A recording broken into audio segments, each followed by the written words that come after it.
Okay, welcome back to the Classics of Immunology Journal Club. And before we get started, don't forget to like the video for the YouTube people because they're happy when people are using their company's thing. And then click on the bell to get notified for more, subscribe, and check out the website. Look for the writing tab.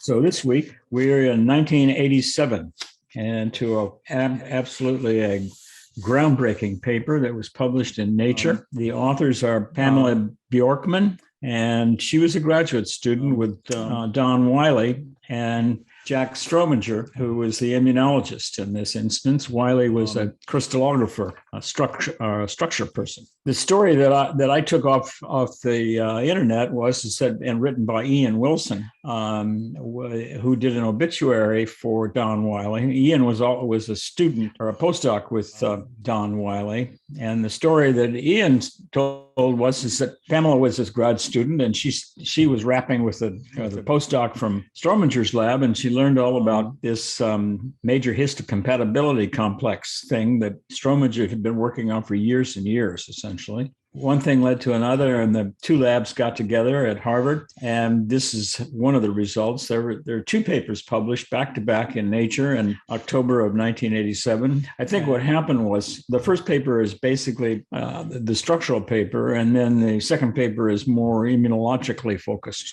And Nature probably told them separated into two different papers because it was just too much in one swallow for the whole thing. Actually, Don Wiley had became famous in structural biology because Ian Wilson, who's the postdoc, Ian was from Oxford. They solved the structure of the hemagglutination antigen of the flu virus, which was very interesting from a structural activity relationship, SAR, and that's what this paper is all about. In the introduction of this paper, they go through the data that had been accumulating for really essentially 20 years on how do T cells recognize antigens. And by then it had been shown that T cells had to recognize both foreign antigens and also self MHC encoded molecules on the surface of other cells. And that's how T cells did their thing. T cells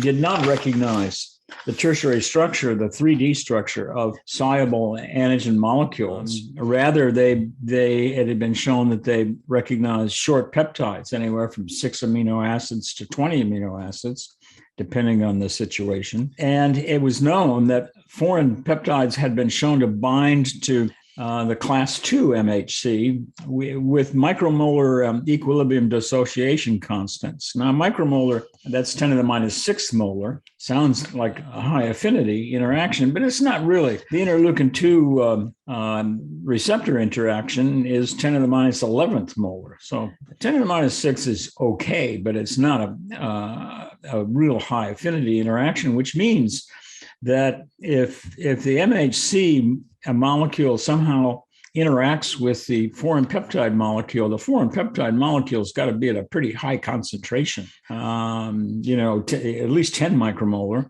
to bind with a half max of 1 micromolar. And it was surmised that the class 1 MHC antigens do the same thing. I think I forgot to mention the title of this paper.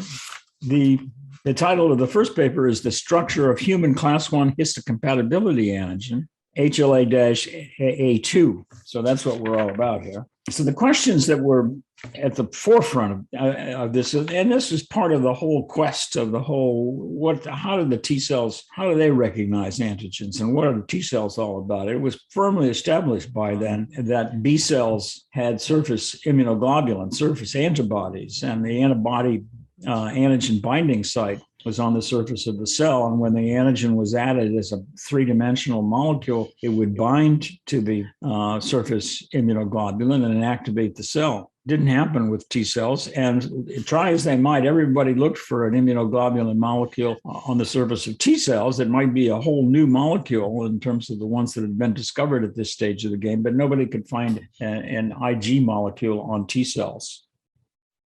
So the questions that these people decided to look at was, how can one MHC molecule bind multiple different peptides. That was sort of an enigma, and against the whole idea of the so-called Italian glove into the hand into the glove, or the hand into the Italian glove kind of interaction between one molecule and another. And then also what was unknown at the time was the structure of they'd known for quite some time that they, at the protein level, there were different chains that coded for that were encoded in the MHC gene locus, and the class 1 molecules were different from the class 2 molecules, but they were very similar, as I'll get into. But they didn't know where all of they knew there were sort of constant conserved regions of the molecules, domains of the molecule, and there were also very highly variable regions of the molecule, but that's all they knew. And they didn't know, because they didn't know the structure, they didn't know where all this happened and so forth. And then finally, they didn't understand how the peptides interacted with the MHC molecule and where it all happened and so forth. So the results of this first paper are quite something, because they grew up 200 liters of a B cell, EB virus transformed B cell line called JY. And Strominger had been working for at least a decade or more on trying to understand this MHC encoded molecule. And so they finally had worked out, with many graduate students and postdocs' lives thrown into the mix, they'd worked out a way to purify the MHC molecules from the cell surface. And they found that they could cleave the surface molecules off of the membrane by papain, which was a proteolytic enzyme they found it cleaved at just 13 amino acids from the transmembrane region of the molecule. And that was good, because they got to just lift off the whole external domain of the molecule. It was a transmembrane molecule, and then had a cytoplasmic side to it. And they just wanted to focus on the outside. So I should go screen sharing now. Okay, this is the first figure that I want to show you from the first paper. And this is a side view of a ribbon diagram of the molecule, of the MHC class 1 molecule. And you can see that there's 4 domains here. There's an alpha 1 domain, an alpha 2 domain, an alpha 3 domain, and a separate molecule called beta 2 microglobulin. And this then was attached through the carboxy terminus of these things through to the transmembrane region, and then the transmembrane region being down here. The other thing I want to show you is the top down. So this is another view of the same molecule at the 2 different domains, the alpha 1 domain and the alpha 2 domain. And you can see this is looking down onto the top of the molecule. There's a very, very interesting structure here, because there's one alpha helix over here and another alpha helix over here, and then a beta pleated sheet at the bottom of this. It was a big groove. And that's what was absolutely breathtaking to the immunologic community, because the question that they had been really focused on for quite some time was, how can you have 2 different things recognized by the same T cell receptor? And of course, Ellis Reinherz had shown the world what the T cell receptor was comprised of at the protein level. And that was back in 1983. And so they knew that there was only one receptor, or it was comprised of 2 different chains that were the antigen binding regions. So this was this, and this looks like a hot dog bun. Here's one bun and the other bun, and then in between here is where the antigenic peptide, the foreign peptide, was found, and that is shown in this view here, looking down on top of the alpha 1 and alpha 2 domain.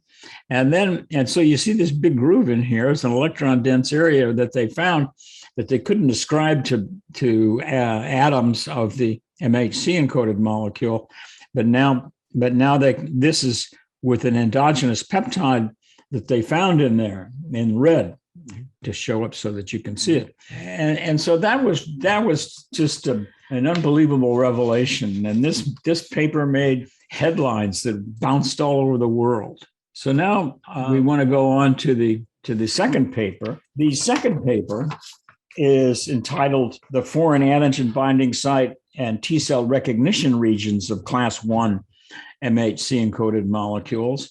And I just want to show you this one picture here, figure 2, because a lot of work had been done on very time-consuming genetic constructs, trying to map the different functional aspects of the molecule. And this is a stereo view. If you look at these are two molecules of the same thing. And if you look cross-eyed at this, you'll come up with one image in the middle that will look in 3 dimensions. And it's sort of fun to do that.